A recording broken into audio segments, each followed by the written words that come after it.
کیونکہ اللہ نے جو منصب عہدہ دیا جھوٹ نہیں بول سکتے۔ جب میں نے ان سے کہا کہ جانیہ کے پاس، کیونکہ میں تو پیچھے سے سوتا آ رہا تھا، تو میں نے کہا جانیہ کے پاس گاڑی خراب ہو، جانیہ میں گاڑی خراب ہوگی۔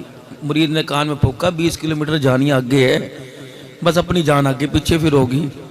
پھر سونے پر سہاگا، گاڑی کا ٹائر پنکچر، پانا نکالا، پانا ٹیڑھا، اور پھر ہم تو پہلی ٹیڑھے بیٹھے تھے، ہم تو اپنا نہیں سنبھال سکتے، پانا کہاں سے سنبھالتے۔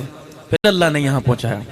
اگلا میزبان ہمارے سے زیادہ پریشان نکلا، وہ کہندا حضرت اتھا دعا کراؤ، اتھا آ کے فیض بکھیرو۔ میں نے کہا قاری یعقوب صاحب ایک درویش صفت آدمی ہے، حاجی مولانا صاحب تشریف فرما ہے، تقریر تو انشاءاللہ آپ کو ختم بخاری شریف کے موقع پر سناؤں گا۔ بیٹے چاہ میرے کو ٹھیکہ ٹھا رکھ کے تو نہیں کیوں بلا رہا، مجھے تو پتا۔ مفتی محمد اسماعیل صاحب الیاس، اللہ نے گھڑی دکھا دے مجھے یہاں کو نکال۔ تو بہرحال میرے ساتھ سفر بڑا ٹف ہے اور ہر بندہ محبت کرتا ہے۔ اس کی وجہ دو ہیں، ایک تو یہ ہم اللہ کے بندوں سے محبت کرتے ہیں تو ہر بندہ ہمارے سے محبت کرتا ہے۔ دوسرا، جس لیول پر اللہ نے بٹھا رکھا ہے، میں مدرسوں کے لیے جھولی پھیلاتے شرم نہیں محسوس کرتا۔ سیلاب زدگان پر حال آئے، بڑے بڑے اچھے سرمایہ دار جھولی پھیلا کے نکلے۔ سیلاب سے متاثر 4 دن کے لیے ہوئے، اور جب سے کائنات بنی اللہ نے قرآن اپنے نبی پر اتارا، اس وقت سے لے کر قرآن پڑھنے والے متاثر آج تک ہو رہے ہیں۔ میرے نبی نے جب اعلان تبلیغ اور قرآن کی بہاروں کو سنایا، کون سی بہاریں تھی بھائی؟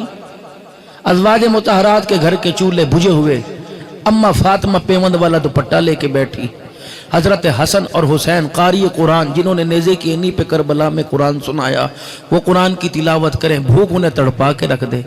ابو بکر عمر رضی اللہ عنہ مدینے کی گلی میں ایک دوسرے کا منہ دیکھیں کہ یہ کہے گا روٹی کھا لی، یہ کہے گا روٹی کھا لی، دونوں ہی پھٹ پڑے۔ کہنے لگے کتنے دن ہو گئے؟ وہ کہ 2 دن۔ وہ کہ کتنی دن ہو گئے؟ کہ 3 دن۔ کہ چل پھر ایسے دروازے پہ چلے جہاں سے کوئی خالی نہیں لوٹتا۔ دیکھا رحمت عالم کا چہرہ مبارک، آپ نے فرمایا مجھے پتہ ہے تیرے 2 دن، تیرے 3 دن، 4 دن مجھے ہو گئے میں نے روٹی کا دانہ نہ دیکھا۔ قرآن والوں پر تو حالات آئے ہیں، تمہیں کس نے کہہ دیا؟ یہ تو آج اللہ کے قرآن کی بہاریں ہیں، گلابوں کے پھولوں کے گلدستے اور سیج پر قرآن پڑھا جاتا ہے۔ آپ قرآن کی تاریخ اٹھا کے دیکھیں تو صحیح۔ اور جتنا متاثر طبقہ قرآن والا اس دور سے لے کر اس دور تک ہو رہا ہے، تمہارے ملک پاکستان کے اندر کوئی پٹاخہ بھی پھوٹ جائے تو انگلی قرآن والوں پر اٹھتی ہے۔ کسی کو بدہضمی ہو جائے، کسی کو گیس ہو جائے، مولویوں نے کیا جی، مولویوں نے کیا جی، مولویوں نے کیتا۔ جتنے تم سارے کھی کر رہے ہو نا، یہ تم بھی چاہے کہ ہاں جی مولویوں نے کیتا، مولویوں نے کیتا۔ مولویوں نے نکمی اولاد کو سیدھا کر دیا، مولویوں نے تبلیغ کے اصول بتائے، مولویوں نے ناموس صحابہ پر مٹنے والے وفادار پیدا کیے، مولویوں نے ختم نبوت کے مجاہد پیدا کیے۔ خدا کی قسم اس دور جدید میں جب لڑکا لڑکی سے نبھا کر سکتا ہے، لڑکی لڑکی سے نبھا کر سکتی ہے، اگر یہ مولوی نہ ہوتا تو غیرت کے جنازے کب سے ہمارے گھروں سے نکل جاتے۔ میں تو کبھی کبھی سوچتا ہوں کہ جو آپ حضرات کے سامنے میں سوال کرتا ہوں نا، پھر جب یوں کر کے سر نیچے گرا لیتے ہیں اور تقریر میں کہیں گے مولوی صاحب قرآن بہتا قرآن پڑھ کے سناؤ، جب قرآن کے لیے مانگتے کرنے مار گئے، یہ کون سی منطق ہے بھائی؟ ناچ گانے والوں پر لٹایا جا رہا ہے، یہ تو اللہ کی رحمت ہے۔ اللہ اکبر۔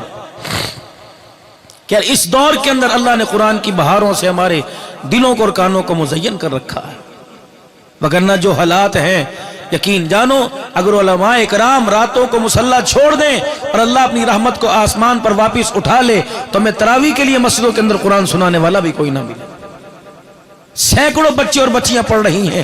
کبھی آپ نے پوچھا آ کر کہ مولانا بجلی کا بل ہمارا 50,000 آیا، آپ کا کتنا آیا؟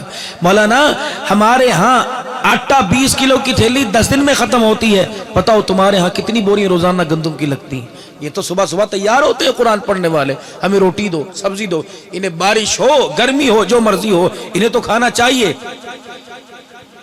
یہ امدادوں سے مدارس نہیں چل رہے، خدا کی رحمتوں سے چل رہے۔